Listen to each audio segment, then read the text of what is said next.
The origin of slavery in Virginia. The British did not have the intention to use African American slaves as labor force, but the demand for workers, especially at the tobacco cultivation, led to Chesapeake planters to Atlantic trade in slaves. African slaves compared to white and Native American slaves was that they could not claim the protections of English common law.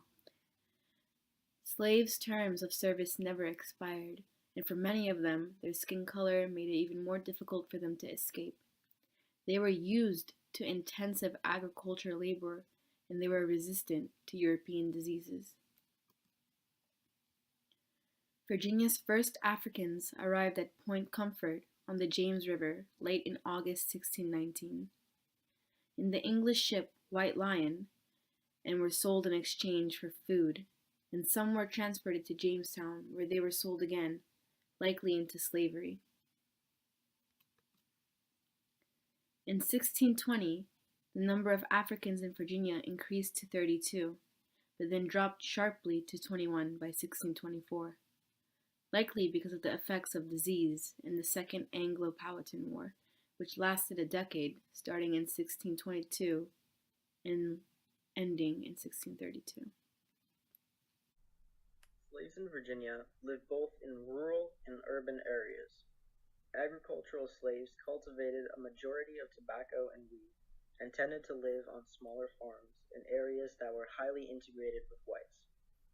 Tobacco was such a highly cultivated crop due to such a high demand of tobacco in England, bringing lots of profit to the settlers. During most of the 1600s, Virginia's labor force consisted primarily of unfree white servants and a handful of convict laborers, those of which were treated no better than slaves.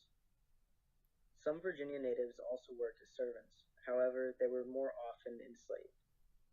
In the 1670s, the ratio of white servants to enslaved Africans was 4 to 1.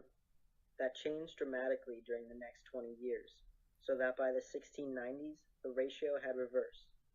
Now there were 4 times as many enslaved Africans as there were white servants in the state of Virginia.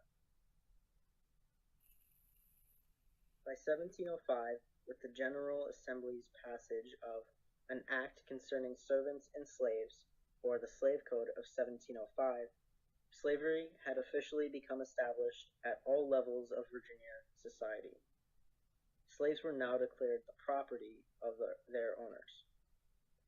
Having established the Royal African Company in 1660, which was an English trading company of slaves, they seem to have created better economic success to wealthy planters and small farmers, rather than indentured servants. As well as the Royal African Company, the explanation of this change is often thought to be due to the social shift that followed after Bacon's rebellion from 1676 to 1677, after there was an increase in white Virginia's hostility towards non-whites. This was an early form of racism that led white Englishmen to see dark-skinned people as inferior. In 1710, most black slaves in Virginia had been born in Africa. Over time, especially as the African slave population began to include more women, the number of slaves in Virginia began to grow naturally through childbirth. By 1770, 91% of Virginia's slaves were born in America. On the left, you can see the growth of black population in Virginia grow significantly from just 23 in 1625 to 16,390 just 75 years later. On the right, you can see a visual depiction of the different counties of Virginia and their slave populations. Though the origin of African slaves in Virginia was slightly unintentional, we have learned that they ended up being more valuable than the native or white servants. We have learned about the increase in slave population, information on the crops that were highly cultivated, the increase of African slaves and the decrease of native and white servants, and why this had happened, as well as the legal action taken in regards to slavery and the influence of these laws, as well as an overall view of the growth of black slave population in Virginia.